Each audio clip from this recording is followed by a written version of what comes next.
I'm Josh Howard, the CEO here at Vish, and Allyson King is one of our customers that use our technology, and she also helps us with some consulting. And we're going to just go over what does an efficient color business look like. So Allyson, you want to do a brief intro? Yeah, absolutely. It's great to have everybody with us today. I've had a blast over the last year and a half being able to kind of be on this journey with Vish.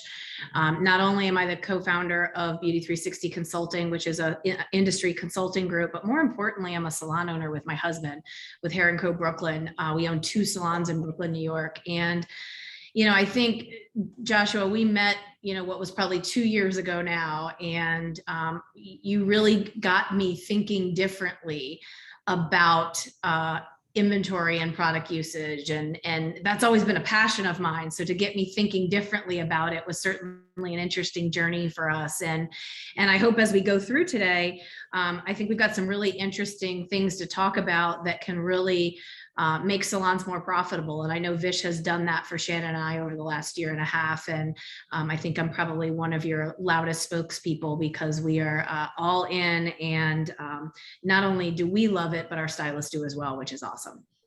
Awesome. Thank you. And just to give everybody a bit of background on myself, I've been doing in this industry now for 5 years, but prior to joining this industry, I worked in medical research, and we did a lot of costing analysis for hospitals and big data sets. So coming into this industry, I was very surprised to just see some of the rules and to see how people manage their color business.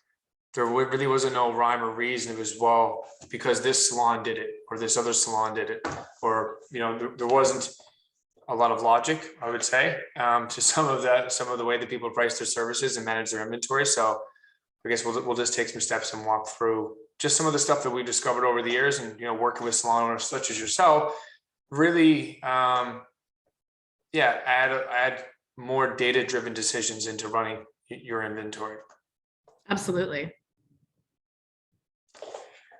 So product use is something that it impacts profitability. Obviously, there's not a lot of variability in haircuts. And if someone takes longer to do a cut, that's fine; they get paid commission. But if they use 2 or 3 times the amount of product, well, that really impacts profitability. So we'll go through that. Boosting profitability. Everything that we do, you could definitely do with spreadsheets, pen and paper, calculate. We're not doing anything that's, I guess, necessarily groundbreaking. We're just, our technology has made it much easier to do in the salon. And then benchmarking. So this is something that we aggregate, all of the data across all the regions and all the salons we work with. And we can tell salon owners what they should be using for a new growth application, what they should be using for a half head highlight, how they should be pricing their services relative to other salons in their region.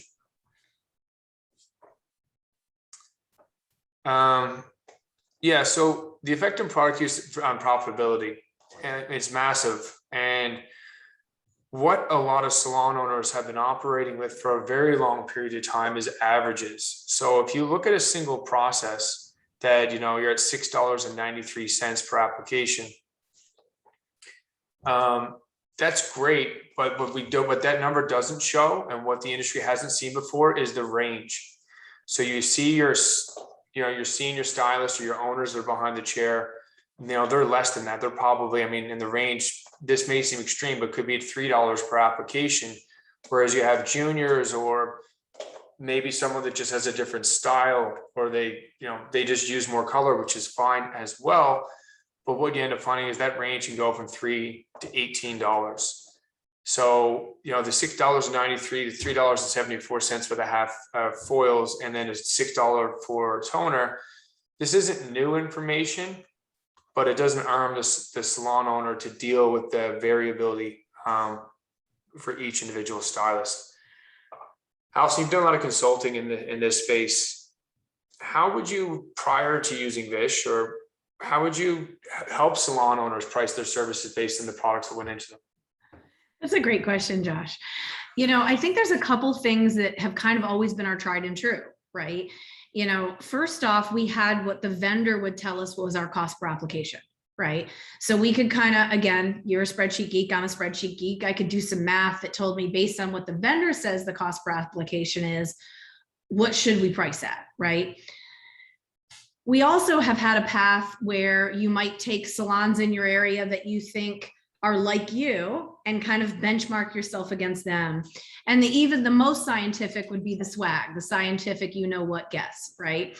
And I think what was interesting for me when we launched Vish, and I don't know if you remember this story, but I think what was really interesting for me is understanding the reality of manufacturers' cost per application and the reality of, and I'll just use our salon, what our salon was actually using. And I think what was interesting in this is specifically, you know, one of our locations happens to be right near an art school, and we do a lot of fashion color at that location. They even come in with like a piece of paper with a drawing on it. Can you make my hair like this? So, right. And what you were able to show me in my 30-day review, while it made me really nauseous, it was a great learning that our margin on our fashion color was close to nothing, right? And what we realized is our team, because of the complexity of those services, was using way more product than we thought they were. And we were able to dial into how much of that was waste and we could just do better. But even beyond that, it was still not as profitable a service as it needed to be. And that really enabled us to dial in what should the margin for that service be, even though we were charging more for the time it took, so that we were really being profitable on that service versus losing our shirt in product cost. And so I think for us, that was probably one of the first kind of life-changing experiences in realizing, well, I can do a lot of stuff on my spreadsheet by myself. Now that I have real data, I'm able to make much more effective decisions because of it. Yeah, and like I do recall that, and this is one of the findings that I found very early on in this industry. Was I was surprised that you know, on the onset, that there was a variability in the profit margin. So, you know, your highlighting services, as you can see here, you know, based on this example, was a 45% margin. It's because it has a high time cost, there's a high service price, and a low product cost. But you know, by design, like people underprice their toners, and that is where you use the most product. Same thing with the fashion colors. So a lot of salons we work with, they have like a new growth, they'll have an all over color, and it doesn't really take into account how much color is being used. Yep. So a toner, you're kind of set up to fail.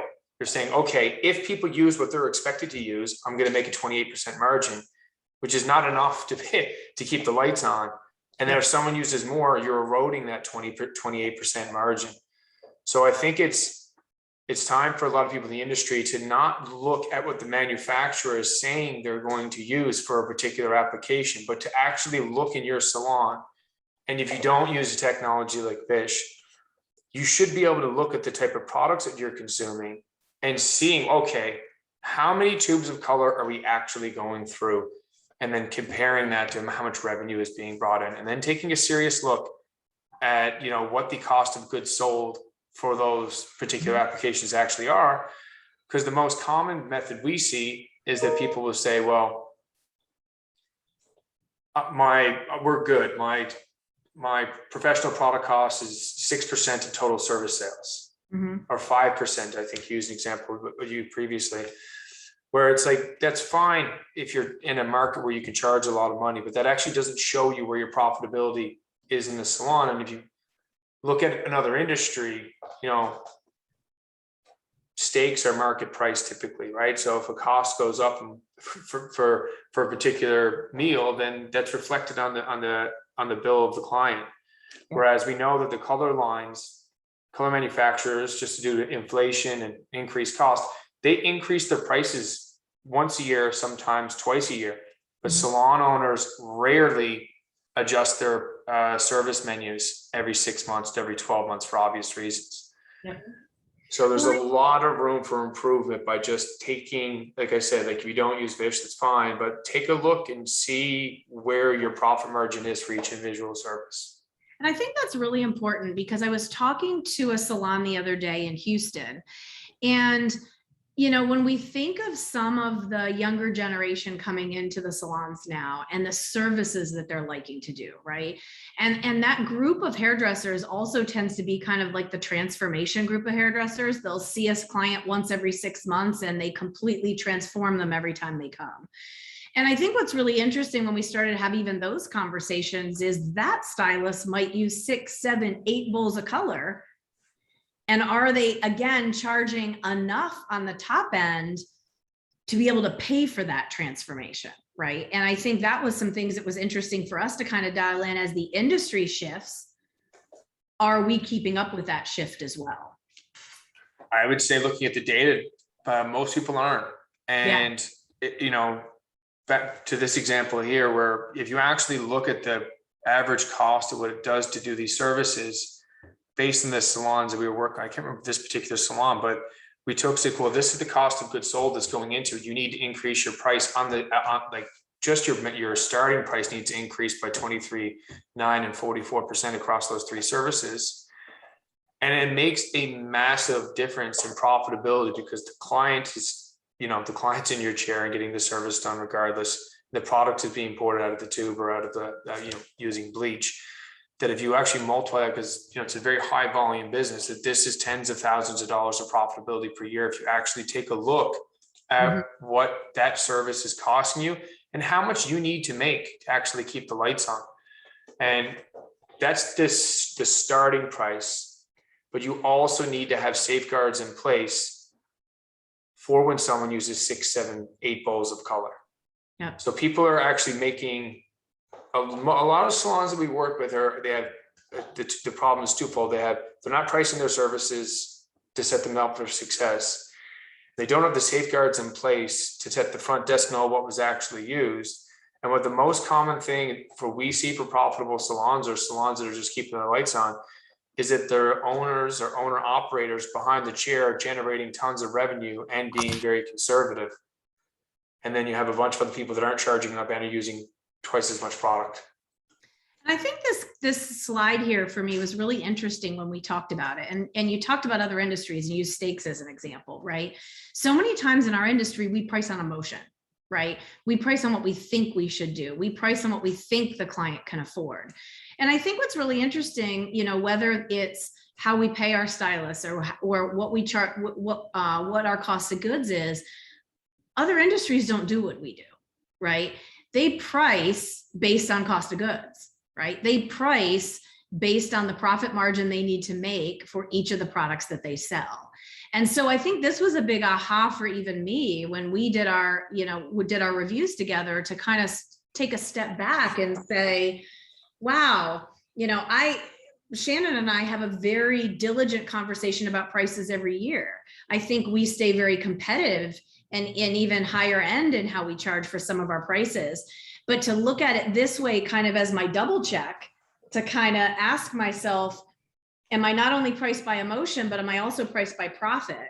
And how do I need to change the time that I book based on that profit, as well as the price that I charge, so that I make sure, I joke and call the appointment board a Tetris game, right? That the Tetris game is creating value for me and it's creating profit for me. And this was just such an eye opener because I'd never sliced it and diced it this way.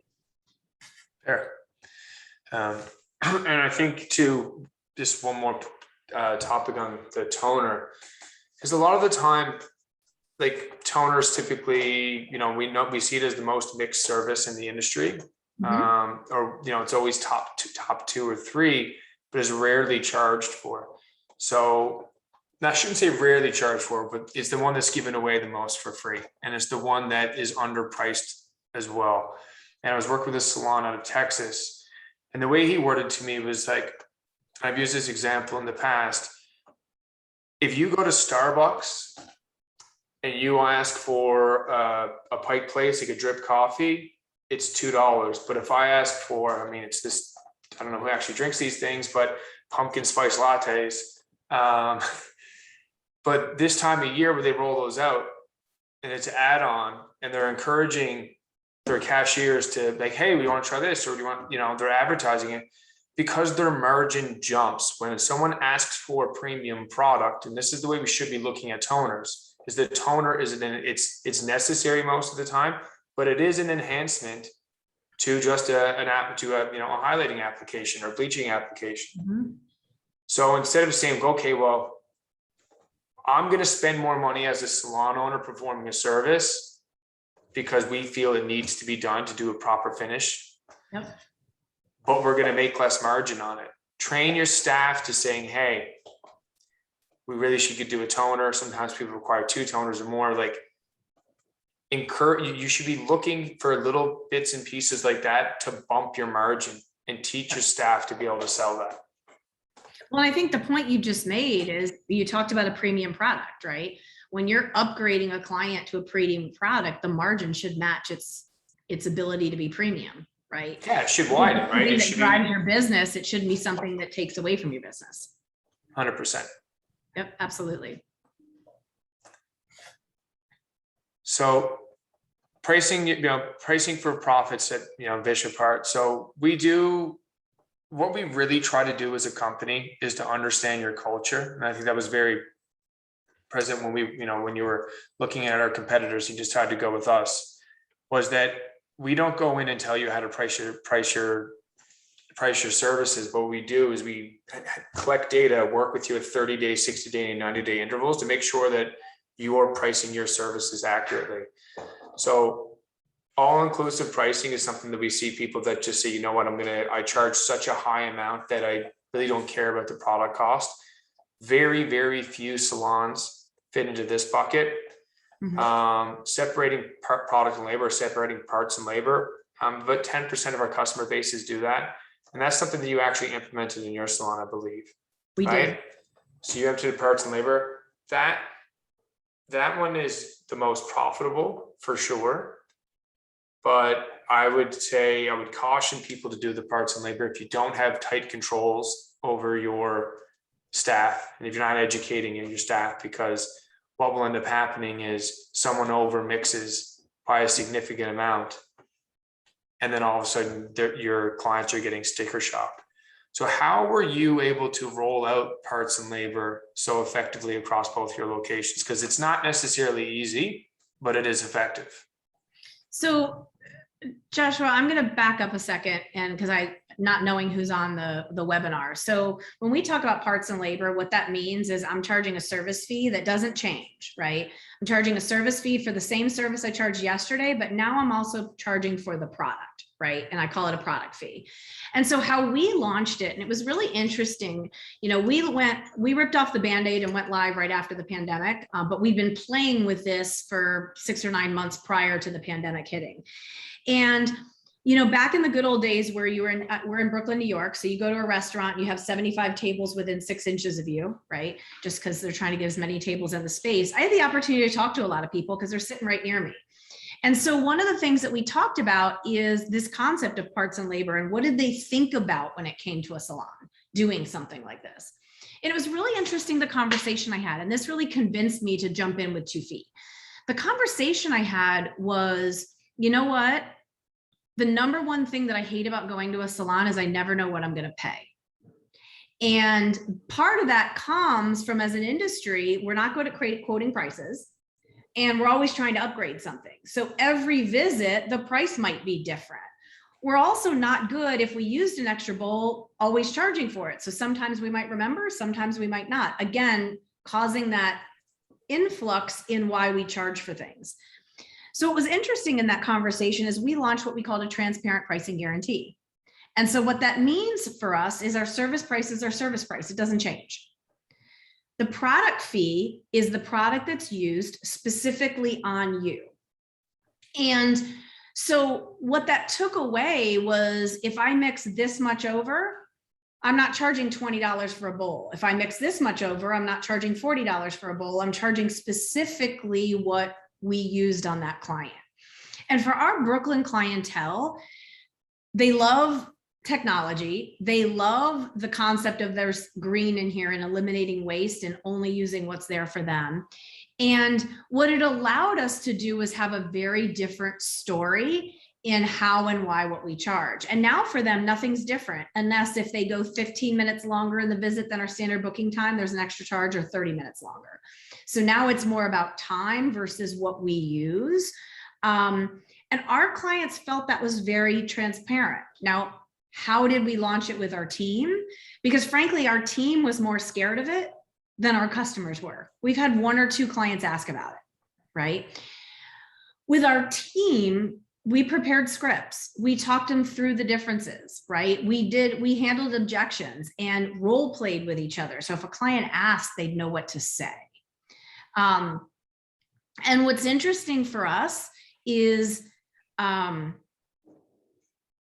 step for us was relatively easy, particularly because we have the ability to make that margin whatever we need it to be. Right. So we dove in and charged like retail, right? So if I have to sell a bottle of KMS, if I buy it for 10, I sell it for 20. We do the same thing with product. If it costs us 2, we charge 4, right? But what we've been able over time, and even with some of my clients that went to parts and labor, we might have set them up at a 75% margin instead of 100%, right? So that they could ease their way in. Now we've gone to 120% margin on bleaches because it's a cheaper product, right? Also, too, what we found as well with some, because we see, I'm dealing with a bunch of clients as well where they started off with a 50% margin to make it easier. But with Vish, we've been decreasing the amount of product that gets used per application through our reweigh function. I had a salon out of Tennessee. This may seem far-fetched, but I have a significant amount of data to back it up. But he kept calling me on a monthly basis because he adopted the parts and labor as well. And he was saying the product charges keep going down, but my clients are used to paying for that. But people are using less and less. So he's actually got a 500% markup on his hair color because his stylists are down to $2 per application. I actually have to do a little bit more investigation to see what they're doing. But it's astonishing because he was at $8 per application. So he's reduced his product consumption by 75%. Like I said, I don't know exactly what they're doing in the salon to do it, but it's been pretty impressive what he's been able to do with the margins on the other end. No, I remember you telling me about that. And frankly, that's why we started to take the leap to mess around with the margins a little.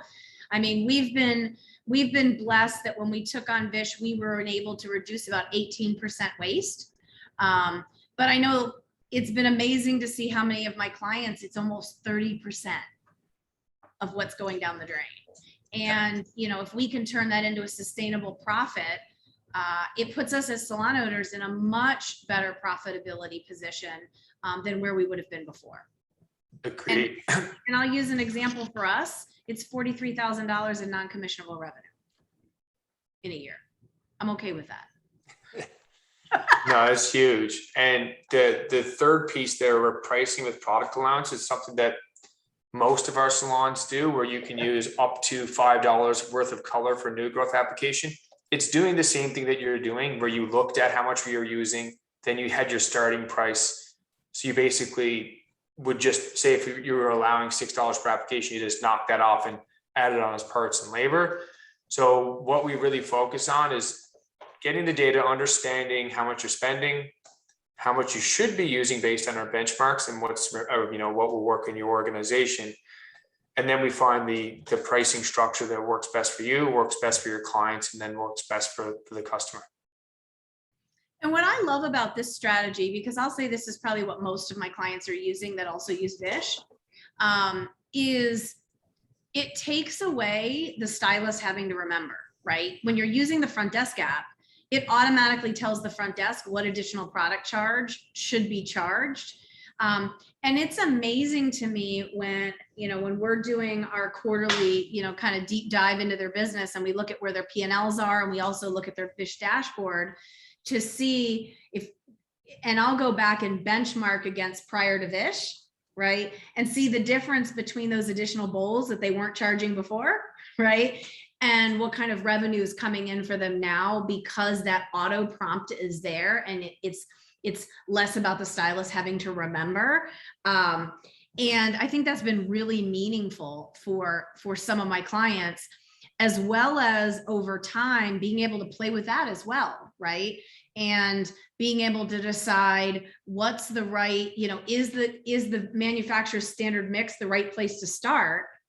Or as we bring the waste down, can we minimize that so that that mix gets smaller, and then also increase the margin that we're able to get when we hit over those allowances? And so I think the flexibility of what you've been able to provide has really been the sweet spot. 100%. So the benchmarks, I mean, they've been pushed from the manufacturer for quite a period of time. There's obviously a tremendous amount of education in this industry. Do you want to just talk to these benchmarks about, how realistic they are, and what your cost of goods should be under 10% per service? Yeah, I think I'll take, if you don't mind, take a step back before I take a step forward. One of the things when I take on a new consulting client that is probably their biggest issue is inventory. And just kind of knowing where we're going to wrap up here, I'm going to throw this piece in since we're starting the cost of goods should be under 10% of service. I tend to find that most salons are significantly over inventoried, and that they have stock, and particularly coming in and through the pandemic, I look at every bottle or every can or every tube in my salon as cash. And do I want the cash on the shelf, or do I want the cash in the bank? And right now, after living through what we lived through the last 18 months, I want it in the bank. Now, I'm going to caveat that I don't ever want to run out. I want my team to have the tools they need. I don't need them to be chemists. A manufacturer provides me with a whole sort of tools so that I can make them successful. But what I don't need is 7 of something I don't need sitting downstairs. And so what I think's been interesting over time when you think about setting benchmarks is inventory benchmarks are so critical. Like, we can have so much cash wasted in just cans, tubes, or bottles sitting on our shelves. And so when we talk here about cost of goods should be under 10% of service, my deep breath says, oh, heck yeah, right? We tend to coach clients to be somewhere between 6 and 8%. And the reason we say that is really to your next point there, is that we need to look at our color data differently than our cut data. Yeah. Right. And that cut data allows that percent to service. It's not percent to color. It allows that percent to service to come down. And I think what's important when we think about benchmarks is the benchmarks and what we talked about earlier have to go hand in hand, right? Because we've always had a great percent to service related to cost of goods, but we still weren't always pricing for profit. And it's those two things coming hand in hand that I think make a difference. And what is important here not only is to have that benchmark, but I'm able to, through Vish, to understand exactly what I use so that I'm able to more effectively manage my inventory, so that I don't have 50 grand of stock sitting on my shelf when maybe I only need 25. That's one thing that, Tim works really closely with a lot of salon owners, and they'll, once we start getting more data, is, if you only go through, a particular SKU of color, if you go through 2 tubes or 2 canisters every 6 months, then that you should be really cognizant of what you're ordering, because that is one major component, I would say, is the having too much of particular SKUs. But also we work with a lot of salons that carry like 4 and 5 and 6 different color lines, which is also very problematic, because they're like, oh, well, this stylist likes this, or this client needs this. But at what cost though? Like, is the benefit of satisfying a couple of edge cases beneficial, of tying up that much cash flow and then running out of stuff and trying to manage all? I mean, it's an absolute nightmare. Well, and I think it goes back to the example you used in the beginning when you talked about other industries, right? You don't go to the steak place and they have a whole different menu for like 10% of the clients that come in. I mean, now granted, I know Starbucks has an underground menu that like nobody's supposed to know about, but I think that's the reality of it. And I think not only does it make your cost of goods higher, it also takes the benefits out of it for you, because the more you purchase from a manufacturer, the more benefits, rewards, points, cash, whatever it is, depending on the manufacturer, discounts you get. And by spreading yourself across so many manufacturers, you don't, we happen to use Goldwell, and we made the choice to buy everything in one house, right? Why? Because we get more value as a small business owner doing that. And we're able to leverage our costs better. And I think what's interesting here is, I remember the first time you showed me these benchmarks for color. And what was so interesting to me in them is, I know what our manufacturers suggested is, right? And so it was really interesting when I first saw these to kind of take a step back and go, how would I only do 40 grams of color? But what's interesting when you learn how much you really waste, holy Batman, like that was like life-changing for me. Yeah, I find that so funny, because I was meeting with, I was going through a presentation. It was a relatively new color line, and they had a list of all the major color lines and what their cost per application was. And I challenged them. I said, that's the assumption that everybody uses the same grams per product. And we know that's not the case, because there's a lot of behavioral issues that go into it. The quality of the product, and how the education and the culture, and there's a lot of things that go into it. So if you compare, they're all very similar. But we know from all of the aggregated data we see is that some of the, and I'm not going to, I think we'll try to stay pretty agnostic here, but some of the more expensive color lines, they cost more per gram of color. They actually use less per application. Absolutely. And it's really interesting. And I think that's the one thing when we've been kind of playing together recently, as I'm starting to understand the data better, not just in our salon, but now that I've got more and more clients that have kind of taken on Vish and are using it to create their more profitability in their business, is, if you decide to take the leap and you decide to look at your inventory differently, one of the things that I would challenge you is to let Vish do their thing, right? Like, you have so much data that it's so interesting now to understand not just, what do we think the manufacturer recommendation is, but what's the average user of, what's best in class for the average user who uses blank, any color line you could fill in.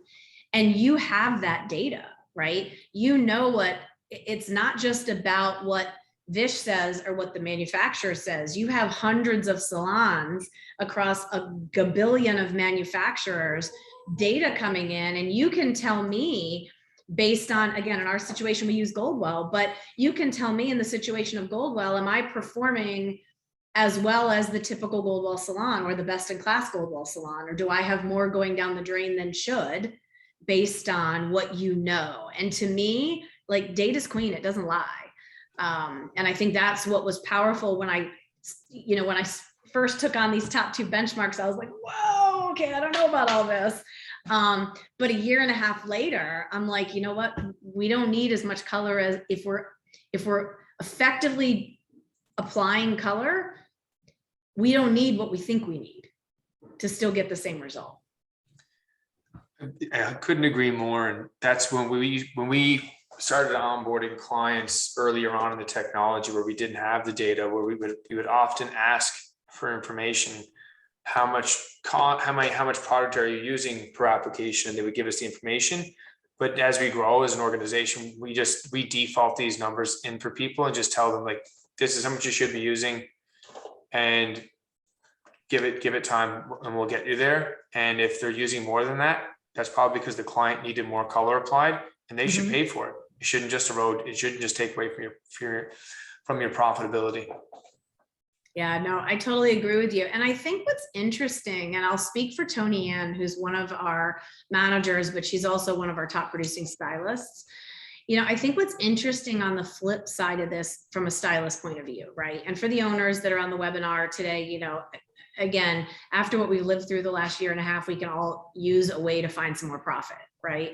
But I think the flip side of this to me was the stylist perspective, and kind of what was our teams, you know, what did they think after launching Vish, right? Because again, we went all the way, right? We went from doing it however we did it before to parts and labor like that, right? And that's not an easy thing to do. You've got to, like, you know, you've got to be in it with your team. You've got to be at that color bar, you know, just really setting them up for success. But what was really interesting on the flip side for me is to hear our stylists realize I don't need as much color as I used to.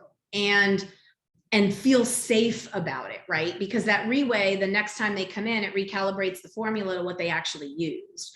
And it was funny, the first client that came back to get their color done happened to be me. So it was really funny when Tony went to mix my retouch up the second time and she got done and she's like, wow, this works, and showed me an empty bowl, right? And it was super cool because the team was like, oh, wow, you know, because we can say that because it's me, it's not like a regular client, right? And what was interesting is the precision that your scale is able to give. Like Tony Ann would tell you, her ashy blondes have never been better, right? Not only do we use less and have a better cost of service, but we're getting better results because that scoosh that we used to do, that little je of blue or a little je of this, we actually can measure and replicate so that it's not a little too cool one time and not cool enough the next time. We're getting it spot on. And I think that's been, you know, our team now trusts the process in your benchmarks, but they also trust the process because they see the difference in the results. And, you know, something my brother definitely speaks a lot, you know, speaks more to is the precision of the hair color. This, you know, why this is one of the main reasons why the technology came out, was to just make it easier to record your formulas, to make sure that they were exact and accurate and precise each time. And that's just a given now for us. I often forget to talk about it because profitability is the bigger hurdle. People, you know, we don't try to change behaviors of the formulas that they're mixing, right? We just make sure that they have at their fingertips. So a very good point though. Yeah, very cool.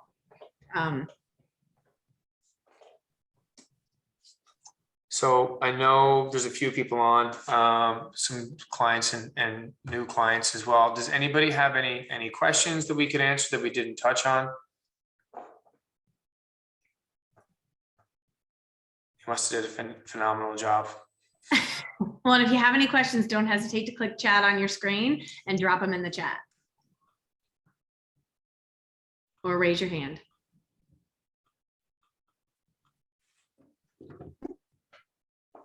And then, you know, on the website, my link is there to meet. We're always available. Our customer success team can go into greater details with you on how to roll these out properly. So all of our contact information is listed there. I know most people know how to get a hold of us. So any questions or concerns, please let us know. We'd love to chat. And again, Joshua, it was an honor and a pleasure to be able to be here with you today. Again, I won't say I'm a technology geek because I'm the typical salon owner that I'm good at anything I'm used to using. But I will tell you, coming out of the pandemic, any technology I could find that helped my business operate more efficiently and more profitably, I've been interested in. And for Shannon and I, we would say, you know, this has made such a difference in who we are as a business, in the results that we're giving, and our profits. And we really thank the Vish team for that. It has been an honor and a pleasure to be on this ride with you the last year and a half. Awesome. Great seeing you. Thanks again. All right, guys, have a great one. We hope to see you next time. Bye.